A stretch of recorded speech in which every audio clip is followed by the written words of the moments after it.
دل کا قبلہ اللہ بنا اور چہرے کا قبلہ بیت اللہ بنا تو تب تیری نماز مکمل ہوگی، تب تیرا ایمان مکمل ہوگا۔ اس وقت دل کا قبلہ اللہ نہیں ہے، وہ پیسہ ہے، پیسہ ہے۔ دل کا قبلہ اللہ نہیں ہے، صرف کمائی ہے، صرف پیسہ ہے۔ تو اللہ تعالیٰ لا کے ذریعے سے کہتا ہے مجھے قبلہ بنا، دل مجھے دے۔ ابن آدم، اے آدم کی اولاد، انی لک محب فبحقی علیک کلی محبہ، میرے بندے میں تم سے پیار کرتا ہوں، تجھے میرے حق کی قسم تو بھی مجھ سے پیار کرنا سیکھ۔ اس دل کو اللہ کے لیے خالص کر، سب سے کٹ کر، اس لیے لا الہ لا الہ لا الہ تلوار چلتی ہے، لا الہ لا الہ لا الہ، پھر اللہ کے ساتھ تمام ہوتا ہے الا اللہ الا اللہ الا اللہ، صرف اللہ، نیچے بھی اللہ اوپر بھی اللہ۔ وَهُوَ الَّذِي فِي السَّمَاءِ إِلَٰهٌ وَفِي الْأَرْضِ إِلَٰهٌ، ادھر دیکھو تو اللہ اور اوپر دیکھو تو اللہ۔ رب المشرق والمغرب لا الہ الا هو فاتخذه وکیلا، مشرق میں دیکھو تو اللہ اور مغرب میں دیکھو تو اللہ۔ للہ المشرق والمغرب فأینما تولوا فثم وجہ اللہ، جدھر منہ پھیرو گے سامنے اللہ کے جلوے ہیں، جدھر منہ پھیرو گے سامنے اللہ کی قدرت ہے، جدھر دیکھو گے اللہ کے نظام اور شاہکار ہیں۔ جو لا کہا وہ لا ہوا، وہ لا بھی اس میں لا ہوا، جز لا ہوا کل لا ہوا، پھر کیا ہوا؟ اللہ ہوا۔ یہ حج سے پہلے سیکھنے کی چیز ہے۔ حج کر کے زندگی کیوں نہیں بدل رہی؟ وہ بغیر سیکھے جا کے بیٹھ جاتے۔ پہلی جماعت کے بچے کو ایم اے کا پرچہ پکڑا دو، لو جی حل کرو۔ حج پر جانے سے پہلے بہت سی تیاری ہے، جیسے اب یہ آپ کو ظاہری تیاری کے لیے جمع کر رہے ہیں، یہ لے جانا ہے، وہ لے جانا ہے، یہ لے جانا ہے، وہ لے جانا ہے، یہ نہیں لے جانا، وہ نہیں لے جانا۔ اسی طرح اللہ کے دربار میں جانے کے کچھ اور آداب ہیں۔ دربار شاہی میں جانا ہو تو اس کے آداب ہیں، وہ لا الہ الا اللہ سے شروع ہو رہے ہیں۔ لا الہ الا اللہ یہ اللہ کو دل میں اتارنے والا، محمد الرسول اللہ یہ اس وجود میں ڈھلنے کی محنت۔ میں کہا کرتا ہوں لا الہ الا اللہ پاسپورٹ ہے اور محمد الرسول اللہ ویزا ہے۔ لا الہ الا اللہ کے بغیر سفر نہیں ہو سکتا، محمد الرسول اللہ کے بغیر انٹری نہیں ہو سکتی۔ ابھی میں 10-12 ملکوں کا سفر کر کے آ رہا ہوں، ہر جگہ پاسپورٹ یہ جی، ویزا یہ جی، جاؤ جی، پاسپورٹ دکھاؤ حاضر، ویزا بھی دکھاؤ یہ جی، اچھا جی جاؤ جی۔ تو لا الہ الا اللہ، اللہ نے آپ کو پاسپورٹ بنانے کی تکلیف نہیں دی، بنا کے دے دیا۔ ان سے پوچھو جو نئے مسلمان ہوتے ہیں۔ ایک دفعہ ہماری جماعت سوات میں تھی تو ایک نوجوان اسٹریٹ لائٹ کے نیچے پڑ رہا تھا، تو ہمارے ایک ساتھی نے، پتہ تو لگتا نہیں شیو کیا ہوا ہے، مسلمان ہے ہندو ہے کون ہے کیا پتہ چلتا، تو اس نے اس کو دعوت دینی شروع کر دی۔ وہ سنتا رہا، پھر کہنے لگا، وہ ذرا ادھیڑ عمر تھے، کہا بابا جی آپ خوش قسمت ہیں، آپ مسلمان ہیں، مجھے پتہ ہے ہندو مذہب کوئی مذہب نہیں، پتھر کی پوجا ہے، لیکن اگر میں کلمہ پڑھتا ہوں تو مجھے 70 رشتے توڑنے پڑتے ہیں، اور آگے کوئی ایک مسلمان نہیں جو مجھے قبول کرے۔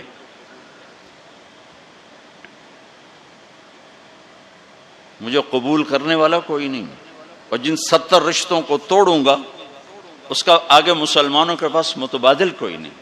مجھے پتہ ہے ہمارا کوئی مذہب نہیں ہے لیکن میں بندھا ہوا ہوں۔ تو ہم اللہ کا شکر ادا کریں، پاسپورٹ اس نے بنا کے دے دیا۔ اب کہتا ہے ویزا تو لگوا لو، یہ اتنا تو کرو کہ ویزا تو لگواؤ، کم از کم میرے نبی کے سانچے میں تو ڈھل کے آؤ۔ اشبہت اعدائی فصرت احبہم اذ کان حبی منک حبی منہم۔ ابو نواس ایک شاعر ہے، وہ اپنے محبوب سے کہہ رہا ہے کہ تو دشمن کے روپ میں آئی تو مجھے دشمنوں سے بھی پیار ہوگا، تو نے میرے دشمن کا روپ دھارا تو مجھے دشمنوں سے بھی عشق ہو گیا کہ تیری جھلک جہاں بھی ہوگی مجھے وہ پیاری لگے گی۔ تو یہ پہلا سبق ہے لا الہ الا اللہ محمد الرسول اللہ۔ لا الہ الا اللہ اتنا اندر میں اترے کہ وہ بیج کی طرح اور گٹھلی کی طرح اپنی کومپل کو باہر نکالے، پھر وہ محمد رسول اللہ درخت بن کر پورے وجود پر چھائے اور پوری زندگی پر چھائے. تو یہ پہلی محنت. پھر اس کے بعد نماز ہے جو 5 وقت اللہ تعالیٰ نے فرض فرمائی. 50 دینی 5 تھیں، شروع 50 سے کیا. جب 5 ہی دینی ہے تو 5 سے ہی شروع فرماتے. میرے حبیب 5 نمازیں 50 پتہ ہے نہ پڑھی جا سکتی ہیں نہ دینی ہیں، صرف اس کی عظمت اور اہمیت بٹھانے کے لیے کہ وما خلقت الجن والانس الا لیعبدون. اس آیت کو ذہن میں بٹھانے کے لیے کہ نماز تو دوں گا 5، لیکن مطالبہ ہوگا 24 گھنٹے میں وہ زندگی گزارو جو نماز والی ہے. جیسے نماز میں تم ادھر ادھر نہیں دیکھتے ہو، تو تم جب باہر جاؤ تو تمہاری آنکھ حرام نہ دیکھے، اور نماز میں تم ہاتھ ایسے باندھ کے کھڑے ہو تو نماز کے باہر تمہارے ہاتھ ظلم کے فیصلے نہ لکھیں، ظلم کے فیصلے نہ لکھیں. جب ترازو غلط چلتا ہے تو یہ ظلم کا ہاتھ استعمال ہوا ہے. جب تمہاری زبان صرف چند مخصوص بول سکتی ہے، ادھر ادھر کا بولے گی تو نماز ٹوٹ جائے گی. ایسے جب تو نماز کے باہر ہو تو ایسا بول نہ بولو جس سے لوگوں کے دل ٹوٹ جائیں. ایسا بول جس سے نماز ٹوٹے، اس سے آدمی بڑی احتیاط کرتا ہے، لیکن ایسا بول جس سے اگلوں کے دل ٹوٹتے نہیں، جل کے راکھ ہو جاتے ہیں. وہ صبح سے شام تک زبان زبان زبان. نماز، اور نماز اللہ نے 5 وقت مانگی. پھر اپنے حبیب پر تہجد فرض کی. قم اللیل الا قلیلا. میرا نبی باقیوں کے لیے نفل، آپ کے لیے فرض. رات کو میری آپ کی بات ہونی چاہیے. کیوں کہ ان لک فی النہار سبحا طویلا. آپ دن میں بہت مصروف رہتے ہیں دعوت تبلیغ کے کام میں، لہذا رات کا کچھ حصہ مجھے دیں جس میں میری اور آپ کی بات. جس نے بھی اللہ کو پایا ہے رات کے آنسوؤں سے ہی پایا ہے. جس نے بھی اللہ کو ڈھونڈا ہے رات کے اندھیروں میں ڈھونڈا. عجب بات ہے، دنیا ڈھونڈنی ہو تو روشنی چاہیے، اللہ کو ڈھونڈنا ہو تو رات کا اندھیرا چاہیے. لیکن اب 10% لوگ نماز پڑھتے ہیں، 90% نہیں پڑھتے.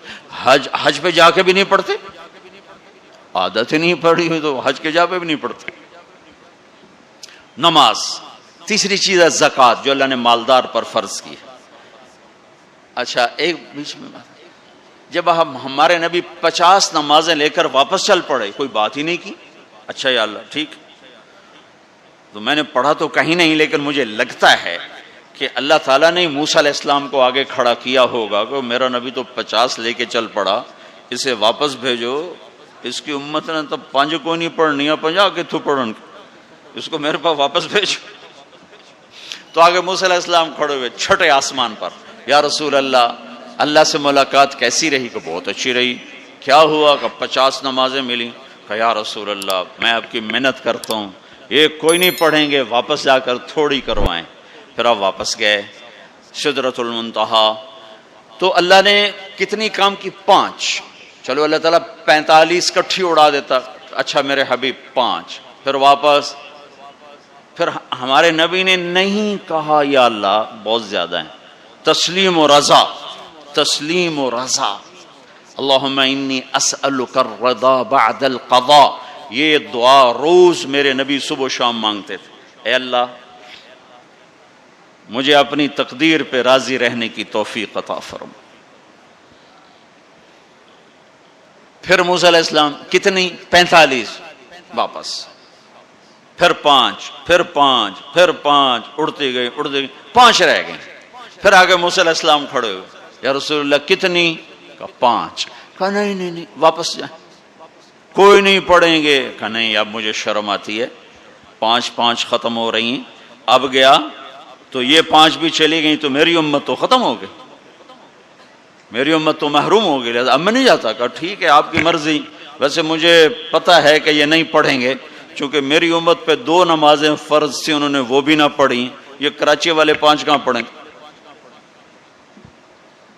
موسیٰ علیہ السلام چونکہ تجربہ کر چکے تھے، لیکن ہمارے نبی نے فرمایا نہیں اب مجھے شرم آتی، اب میں نہیں واپس جاؤں. جس نے پڑھنا ہوگا پڑھے گا، نہیں پڑھنا ہوگا نہیں پڑھے. ہر کوئی اپنے اپنے کیے کا اجر اللہ سے لے لے.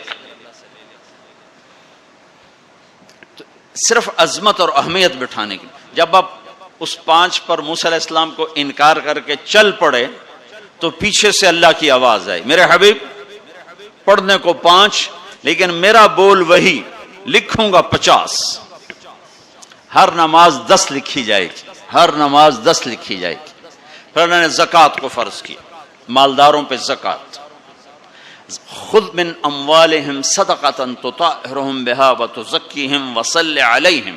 زکوٰۃ اتنا بڑا عمل ہے کہ اللہ تعالی ہمیں کہتا ہے کہ میرے نبی پہ درود پڑھو، فرشتوں سے کہتا ہے میرے نبی پہ درود پڑھو، اور خود بھی کہتا ہے کہ میں اپنے نبی پر درود بھیجتا ہوں. اللہ کی طرف اب درود کی نسبت وہ رحمت ہے، اور فرشتوں کی طرف ہماری طرف درود کی نسبت دعا ہے جو ہم کرتے ہیں، صلی علی محمد وعلی آل محمد. تو اللہ تعالیٰ نے ہمیں، آپ کو، پوری دنیا کے اہل ایمان کو، فرشتوں کو حکم دیا کہ میرے نبی پر درود پڑھو، اور خود بھی پڑھتا ہے، ان اللہ وملائکتہ یصلون علی النبی. جو لوگ اللہ کے نام پہ خرچ کریں گے تو اللہ تعالیٰ کہہ رہا ہے وصلی علیہم، اے میرے حبیب ساری امت پر نہیں، جو تیری امت میں میرے نام پہ خرچ کریں گے ان پہ تو درود پڑھ. اگرچہ یہاں صلی دعا کے معنی میں ہے کہ تو ان کے لیے دعا کر، آپ ان کے لیے دعا فرمائیں. تو مال خرچ کرنے والوں کے لیے اللہ اپنے حبیب سے فرما رہے ہیں کہ ان کے لیے آپ دعا کریں. صلی علیہم ان صلاتک سکن لہم. آپ کی جو دعا ہوگی اور آپ کی جو صلات ہوگی، جو آپ کا درود ہوگا، دنیا اور آخرت کے سارے مسائل ان کے حل کر کے لے جائے گا. ان کی دنیا بھی سکھی کر دے گا، ان کی آخرت بھی سکھی کر دے گا. تو اللہ تعالیٰ نے زکوٰۃ فرض کی، اور بہت تھوڑی فرض کی. پہلی امتوں پر تھی 100 میں 10 روپے، اور ہماری ہے 100 پہ 2.5 روپے. اور اتنا فضل فرمایا کہ پورا سال پیسہ پڑا رہے. پھر کہا اس میں سے 2.5 روپے دے دو، 2,500 دے دو، اگر استعمال ہو جائے تو کوئی سال سے 1 دن پہلے اگر وہ مال خرچ ہو گیا ہے تو زکوٰۃ ختم ہو گئی. اور 82 دفعہ قرآن میں مال خرچ کرنے کا حکم آیا، 82 دفعہ. اور اللہ تعالیٰ نے ترغیب دی ہے کہ مالدار فقیروں پہ خرچ کریں. پھر اللہ تعالیٰ نے فقیروں کو ترغیب دیا کہ تم بھی جتنی وسعت ہو خرچ کیا کرو. میرے نبی نے ترغیب دی، سبق درہم 100,000 درہم. 1 روپیہ اللہ کے نام پہ خرچ کرنا 1 لاکھ روپیہ خرچ کرنے سے بڑھ گیا. تو صحابہ نے عرض کی وہ کیسے بڑھ گیا؟ تو آپ نے کہا ایک آدمی کے پاس 2 روپے، ایک آدمی کے پاس کروڑوں روپے. جس کے پاس 2 روپے تھے اس نے 1 روپیہ اللہ کے نام پہ دے دیا، اور جس کے پاس کروڑوں تھے اس نے 1 لاکھ دیا. جس نے 2 میں سے 1 دیا اس نے اپنے مال کا آدھا حصہ دیا. جس نے 1 لاکھ دیا اس نے اپنے مال کا کوئی 1000واں حصہ دیا. جب تولا جائے گا تو 1 روپے کا وزن 1 لاکھ سے بڑھ جائے گا.